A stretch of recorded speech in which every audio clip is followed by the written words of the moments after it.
Destination Freedom. Dramatizations of the great democratic traditions of the Negro people is brought to you by station WMAQ as a part of the pageant of history and of America's own Destination Freedom.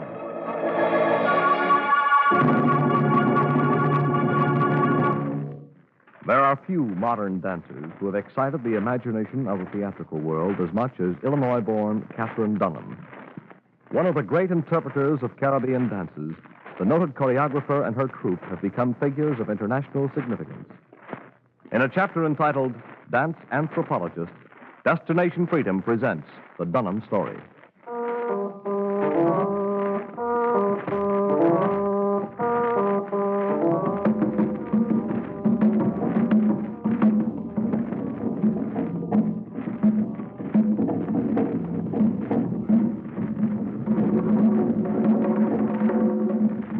It was after midnight when I heard the drums, and I thought I was dreaming. The sound of drums had been all around me when I came down to Haiti. When I went out into the valleys, they seemed to beat under the ground I walked on. But when I went looking for them in the hills, they grew silent. Then, on this night, someone woke me. Child, little lost child, wake up. Huh? Oh. I had gone to sleep with my clothes on. I had been waiting for this to happen, for the landlady to wake me. Is my little child ready? The old woman had said she'd take me where the drums beat. Here, child, drink this and you'll feel the spirit. She handed me a black bottle of white gin. I shook my head. Chicken livered. Your blood's thin, child. Nobody'd believe you were a relative of mine.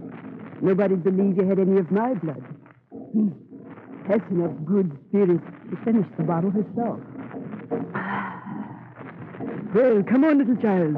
Come on, before the dancing's over and everybody's gone home. Follow me. We went out of the house into the underbrush. She went ahead, quietly, barefoot. I followed her down the steep hill, crossed through a grove of trees, and came out into a clearing. The air was flooded with the sound of drums, singers and gourds, and percussion pieces of all kinds. Stand here, child. Stand here. The woman's fingers bit into my arm like steel. Stopped me. Ahead of me were the figures of those who danced and played the drums. Inside a circle of fire, a tall, thin man in a black robe directed drums and dances as though rehearsing for a great wild symphony. The woman read my mind. The priest. He's telling God that there must be rain this month or the crop will rot. The dancers are carrying the blood of a goat. They're giving the blood to satisfy the sun's thirst.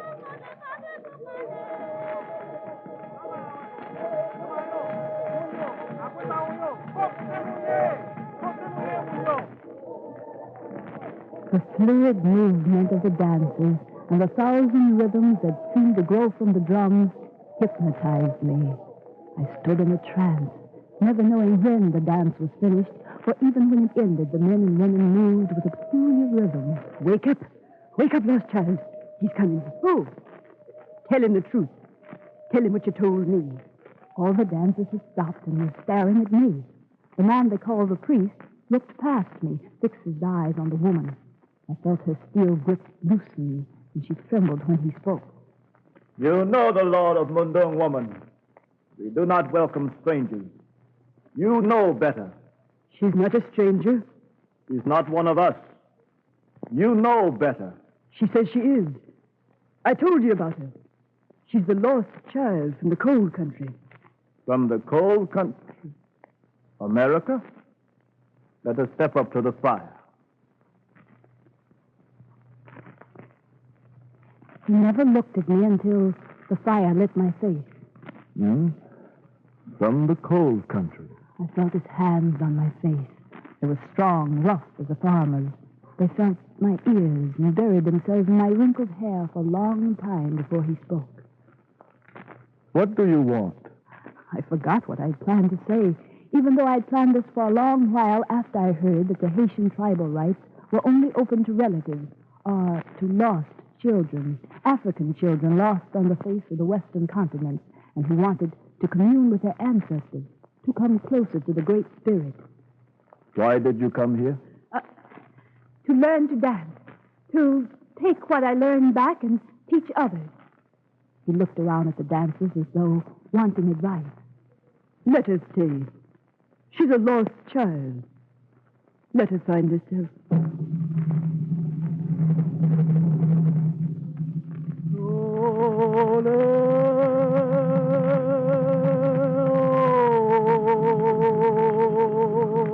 The sun was coming up over the blue mountains. The singer looked up and waved to us.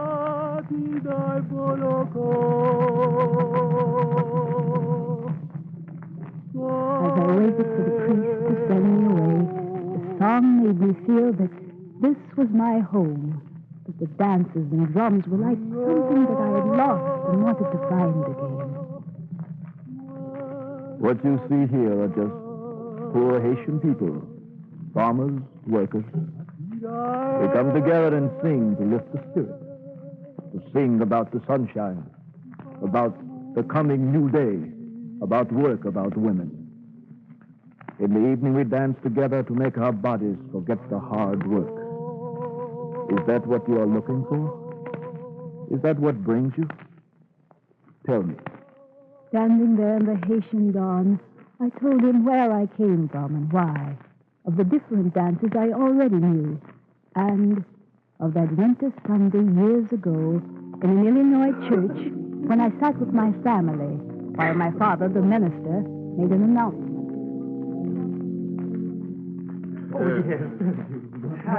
One more thing, brothers and sisters. As you know, our church is doing its part in the great drive to spread the teaching of Jesus. And I am glad to announce that this church has been made responsible for raising money to support 2 full-time missionaries to travel to the West Indies and convert the natives to the Methodist faith. Thank you.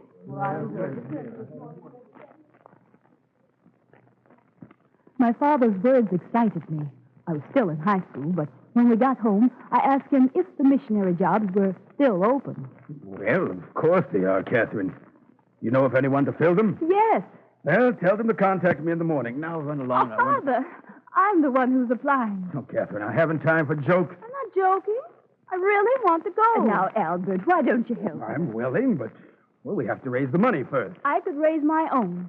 I could give a carnival for the church. Oh, we've given carnivals before, child. Didn't make expenses. We'll have to let this go until... Listen, Father. Please, now, Albert, at least you can let your daughter try. Oh, well... If she thinks she can raise money for missionary work, let her. I think you inhibit the child too much. Why, I think you're bringing her up to be somebody nobody'll ever look at, just because you're a minister. All right. Catherine, set up your carnival. Do anything you like. That's more like it. It's time the girl used her imagination and did something besides play soccer and basketball. You go right ahead, Catherine. You go right ahead. I went right ahead. I stopped basketball practice and kept thinking of the money we needed so I could go into missionary work. I kept thinking of how I could raise it. And so on my way home from school one evening, I noticed that the traveling carnival had moved into town. Their tents were on a vacant lot. I walked in.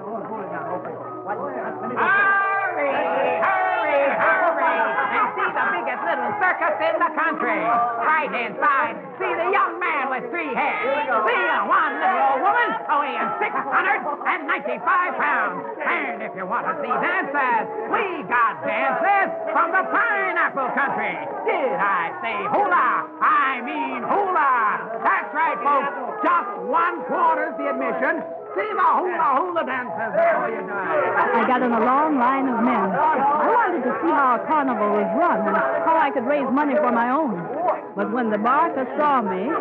Hey, you. Get out of that line. Get out of line there. Hey. I've got my quarter. Yeah, but you haven't got your parents with you. They don't mind, sir. Well, the juvenile authorities do. Come on now. Step out. Hey, Sam, let her go. I know her. Yeah? Yeah, old Reverend Dunham's donor. Let her in. Let her in. Go on. Oh. Sure. You can never tell, can you? Go on in, girlie. Yeah, step right in.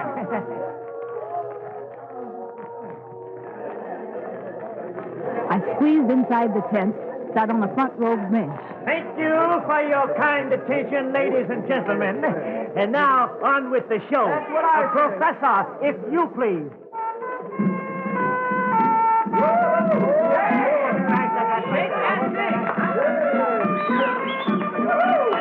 When the dancers came out, I heard the eager applause.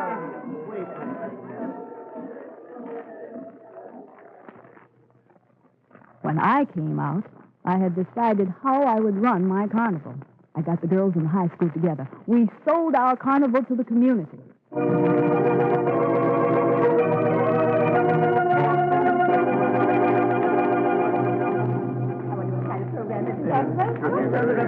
On opening night, the church was full. Well, I'll have to give it to you, Catherine. You sure packed them in. You sure know how to pack them in. Didn't I tell you to leave everything to Catherine and Albert? Didn't I? You just wait and see. They left it up to me. And when the evening wore on, we counted the gate returns and decided we had to put on our special show. Can I have your attention a minute, folks? Just a minute. Now we come to the star act of the evening, which will cost an extra nickel per person. And then going to the train, please. Here you are, Catherine. Here you are, Catherine. Thank you. Okay, Catherine. Thank you. That'll be good. Now we'll unveil the dancers of the century, folks. The Sheba sisters and the Dunham dancers from Willoughby High. Professor, if you please.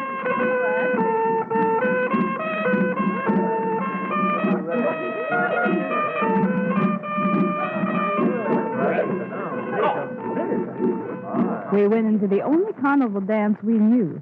The church had never seen anything like it. We didn't have the dancers exactly packed, but it must have been close, because when the church doors closed that night...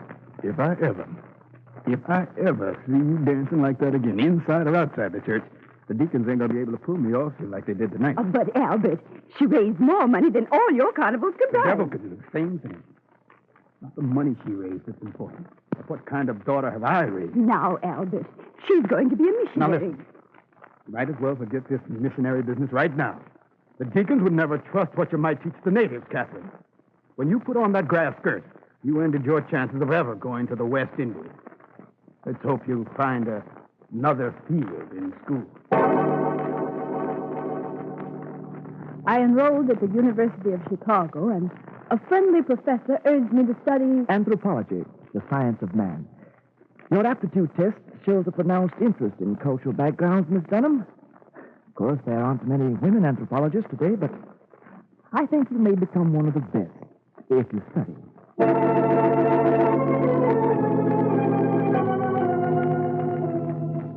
I studied the races of man, their evolution, their languages, and their religions. I became fascinated with the study of primitive peoples, with their struggle for an existence, their culture and their creations. And I looked for a way to come closer to them, to understand them better, to be a part of their culture and to feel. I applied for a dancing course downtown. Well, I don't know much about Negro dances, but if you want to learn ballet and modern dances, you can start now. Sounds fine to me. We'll put on those things over there and we'll limber up. Oh, are you an athlete? I've been a basketball and soccer player. Oh, good. Well, get out of those clothes. What are you waiting for? I went through the exercises, and when classes started, my body seemed as though it already knew the steps. Hey, you look good.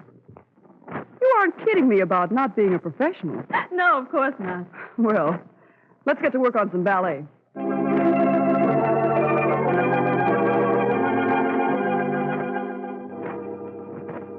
I learned the steps of the ballet and the premise of modern dancing. At the university, I studied the cultures of the people who had originated them.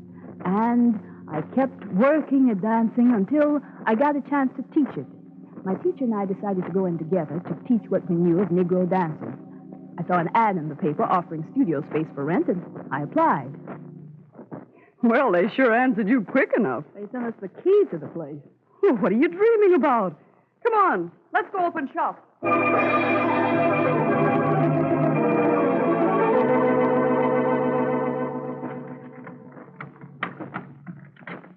Oh, this is the address, but the key doesn't seem to fit. Can't you get it open? No. Are you ladies looking for something? Oh, yes, we rented this place, but we didn't get the right key. They sent us this They key. sent you the right key, madam. You've got the wrong door. You rented a barn in the back. Here's the same address. Try the barn, madam. We tried the barn. The key fit.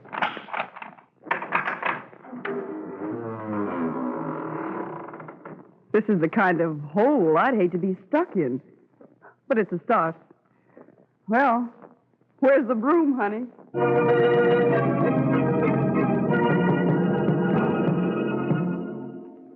It was a cold barn, full of frozen cobwebs and scattered debris. We cleared it, cleaned it, and waited for students to come. They came, but the barn was so cold in winter that the mothers took their children away. But some kept coming back until I had built a group and was teaching them the dances I felt. Visitors would come by the barn to see what I taught. And one stood for a long while and said, I like your ideas about dancing, Miss Dunham. Maybe you can translate some of my anthropology lessons into rhythms. But why don't you go where you can study dances from the very roots? Where's that? The West Indies, Jamaica, Haiti, Cuba, Martinique. How would I ever get there? The Rosenwald Committee is considering applicants for fellowships in anthropology. I recommend you and the committee call you in. Of course, you do the rest.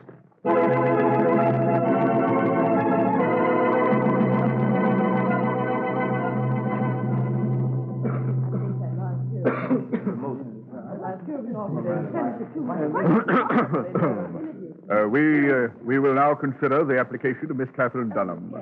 Miss Dunham in the room. Step forward, Miss Dunham. Your application states that you want to do research in anthropology. I do? The type of research you outline here is a bit unusual. Don't you think so, gentlemen? Yes, quite right. I never thought that the culture of a people could be explained by their dances, but so you have it down here.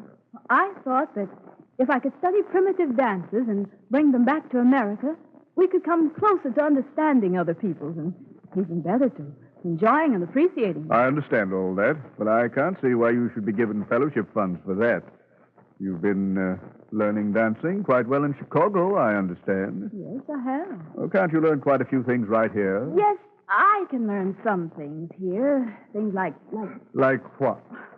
Well, it's really hard to talk about it. Can I show you? Well, I suppose, gentlemen, sure. You see, in Chicago and almost all over America, I'd have to learn this kind of dancing. Here, wait until I get out of these street clothes. Miss Dunham, can't you explain in a few words? It's quite all right, gentlemen. I've got my dancing costume on under these things. Now, this is the kind of dancing you can learn in America. Well, that's right. I learned it here. I ran down the agenda of European dances and American variations until I exhausted them. The waltz, the schottische, the lady love you, Big Apple, that's a new one, and the polka, There's a the two-step, Oh, I used to do the two-step. the salsa. Coming back to Ballet and ballroom, town and farm. When I finished, the committee was much quieter. Now, these are the dances I'd like to know more about. Will you hand me those maracas, please, sir? Certainly. Like this.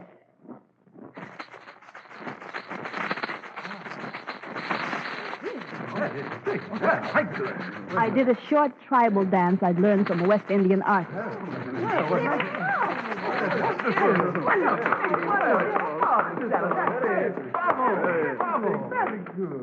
I told the committee I wanted to go where these dances started and discover what they meant and what influence they had on the people.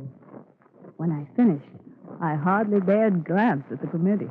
Is that all, Miss Dunham? Well, I could do some more dances, but I think you can judge from what you've seen and from what I've said whether the project is worthwhile. We've already decided that. The fellowship's granted. Thanks. Now, if you don't mind, the committee would like to further review the situation. How do those other dances go?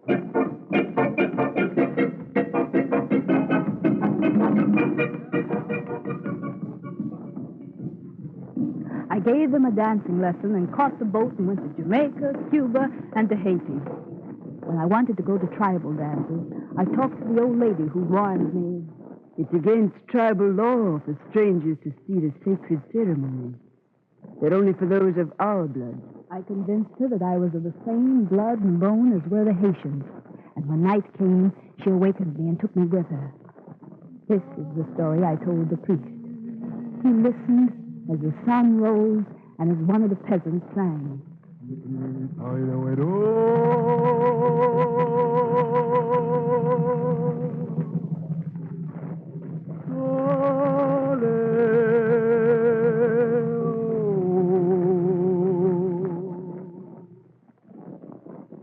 Then he took me by the hand and led me down into a lonesome valley where it passed a funeral procession, gay with singers and dancers.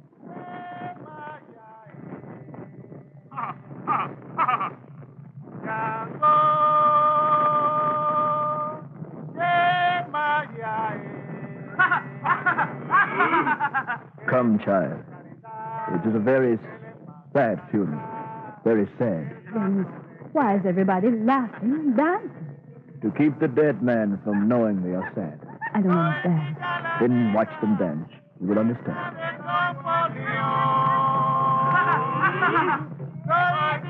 This tribe believes that if they act sad and unhappy, the dead person might come back to comfort them. Naturally, they want the dead to stay dead. So they hide their sorrow from them. They laugh and dance and sing. Sit, child. Sit with them. Watch and learn. I sat with the funeral procession, learned the dance that covered sadness. I went into the mountains and lived with Haitian peasants, learned to imitate their fluid movements, and learned to speak with the drums. The mama drum you beat with your hands.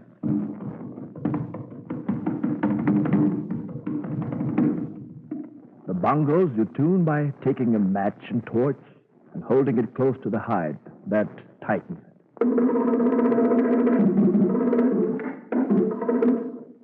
The maracas are these gourds. Inside are the dried seeds that beat another rhythm while the drums work.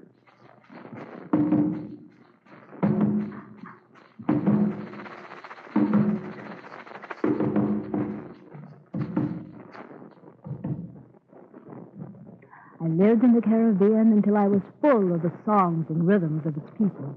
I came home, wrote my thesis, and the committee was pleased. Well, Miss Dunham, you've turned out to be a first-rate anthropologist. Your thesis is going to be published by McGilton's. And we have a surprise for you. Yes? The university is offering you a professorship in the anthropology department. We think your method of teaching and your experience will be an asset to the school. Now, you can start in the fall if you... Can I have time to think it over? Well, of course, but it's the thing you've been studying for. Why? I don't know if lecturing in a classroom is the best way to teach anthropology. What other way? You're not thinking about going on the stage, are you? Well, I had thought of it. Now, look here, young lady. I'm aware of the theatrical nature of some of your work. But believe me, people will listen to an anthropologist in a university, but they'll run from one in a theater. Think it over again.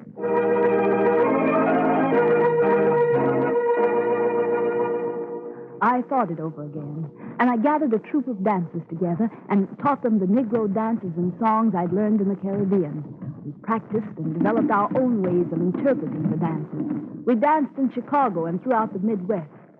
The papers are saying you're the hottest thing to hit Chicago since Miss O'Leary's cow kicked the lantern. Keep it up, Katie. Keep it up. We kept it up until we came into New York. I knew if New York could be made to understand the Negro idioms, the world could feel it. And we sent to Haiti for my old teacher. The priest came. You want me to teach you dances the drums? Just as you've taught me. Can you do it? I think so. He worked for weeks, taking the fingers and hands of my dancers and teaching them the beats, the sambas, the rumbas, the congas, the 1,000 variations that made African rhythm the most complicated in the world. And on opening night, we finished with one of the Haitian numbers.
through, the audience stood for half an hour. I had found a way to mix anthropology and the dance and make people like it. After New York came the world. In Mexico, 100,000 came to see us, and the president thanked us for our Mexican dance.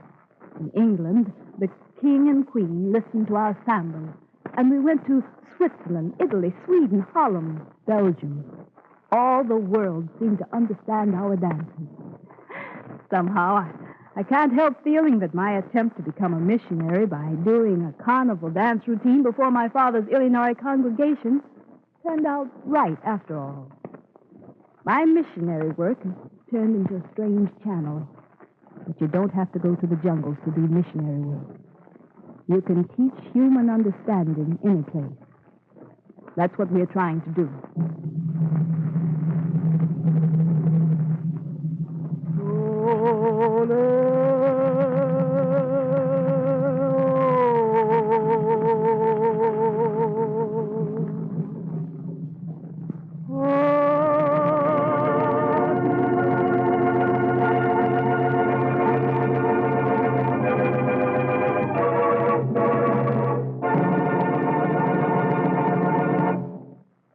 You have just heard Destination Freedom's dramatization of the story of Katherine Dunham.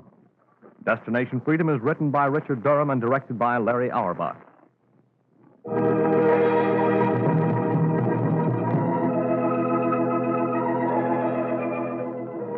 The role of Katherine Dunham was played by Wezlynn Tildon. Others in the cast were Oscar Brown Jr., Janice Kingslow, Fred Pinkard, and Jonathan Hole. The special music was composed by Emil Soderstrom and played by Elwyn Owen and Jose Bethancourt. Our technician was Gary Dublee. Sound effects by Cliff Mueller. And now this is Charles Mountain inviting you to join us again next week when Destination Freedom will present the story of Judge Jane M. Bolin, Justice of the Domestic Relations Court, City of New York.